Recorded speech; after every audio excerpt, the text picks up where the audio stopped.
और ज्यादा जानकारी के लिए दो संवाददाता हमारे साथ बने हुए हैं। पंकज हमारे साथ लगातार बने हुए हैं, इसके अलावा रुमान खान भी हमारे साथ बने हुए हैं। रुमान, सबसे पहले अब आपकी तरफ यहाँ रुख करेंगे। 2.5 घंटे से ज्यादा का वक्त यहाँ पर बीत चुका है रिया चक्रवर्ती के घर पर ये छापेमारी जो पड़ी है, ऐसे में क्या कुछ ठोस सबूत हाथ लगे, इस तरह की कोई जानकारी आपके पास? देखिए, बिल्कुल एनसीबी के रडार पर रिया चक्रवर्ती और शौविक पहले से थे, लेकिन जो नए सबूत इनके पास मिले हैं बासित और जैद से पूछताछ के बाद, क्योंकि बासित ही वो कैरेक्टर है जो शौविक को ड्रग सप्लाई किया करता था। तमाम चैट्स उनके पास हैं और जो केपीएस मल्होत्रा हैं ऑपरेशन डायरेक्टर ऑपरेशंस एनसीबी के, उन्होंने कहा कि जो प्रोसीजर है उसके तहत यहाँ पर आए हैं। फिलहाल एनसीबी की टीम अंदर है, घर की तलाशी ली जा रही है, रिया की गाड़ी की भी तलाशी ली गई। जो अंदर से जानकारी मिली उसके मुताबिक अभी रिया और उसका परिवार सपोर्ट कर रहा है। मोबाइल मांगे गए उनसे तो मोबाइल दे दिए, लैपटॉप मांगे गए लैपटॉप भी दे दिए।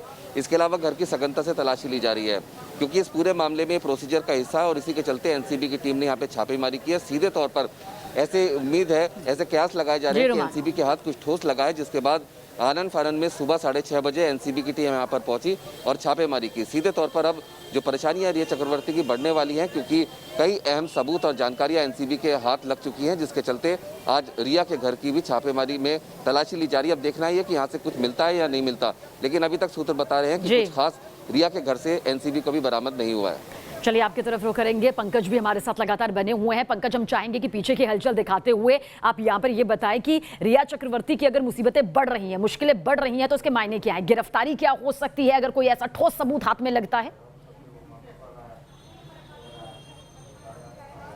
देखिए शबीना, इस वक्त मैं रिया चक्रवर्ती के घर मुंबई के सांता क्रूज स्थित प्राइम रोज बिल्डिंग के बाहर ही मौजूद हूं। यहां पर किस तरह की हलचल है, किस तरह से मुंबई पुलिस यहां पर सवेरे ही पहुंच गई है, आप देख सकते हैं आप किस तरह से मुंबई पुलिस यहां पर मौजूद है। सामने ये रिया चक्रवर्ती का घर है, इसके फर्स्ट फ्लोर पर रिया चक्रवर्ती अपने भाई और पिता इंद्रजीत चक्रवर्ती के साथ रहती है। कहीं ना कहीं जिस तरह से जो चैट सामने आया था, जिस चैट में ड्रग्स की बात हो रही थी, जिस तरह से जो ड्रग पेडलर पकड़ा गया था उसने शौविक चक्रवर्ती का नाम लिया, सैमुअल मिरिंडा का नाम सामने था। उसके बाद कहीं ना कहीं ईडी एनसीबी को और भी सबूतों की तलाश थी और आज सवेरे तड़के 6:30 बजे इस बिल्डिंग में शायद कोई उठा भी नहीं होगा, उस वक्त अचानक से एनसीबी की टीम जो है वो पहुंच गई और ये रेड शुरू हो गया। कहीं ना कहीं एक सरप्राइज रेड था, ये किसी ने उम्मीद नहीं की थी। किस तरह से एनसीबी की टीम जो है, दो टीम, खुद केपीएस मल्होत्रा जो डिप्टी डायरेक्टर है एनसीबी के, वो यहाँ पर पहुंच गए और दोनों ही गेट पर देखिए, एक गेट आपको हमने वहां दिखाया, दूसरा गेट यहाँ पर आपको दिखा रहे हैं। दोनों ही गेटों पर सुरक्षा घेरा करते हुए एनसीबी की टीम ने यहां पर रेड शुरू कर दी है। मुंबई पुलिस को इस बात की जानकारी दी गई थी, मुंबई पुलिस यहां पर बैकअप सपोर्ट के लिए पहुंची हुई है और ये देख सकते हैं दूसरा गेट यहां पर हम आपको लेकर आए हैं। दूसरे गेट पर भी यहां पर घेराबंदी की गई है।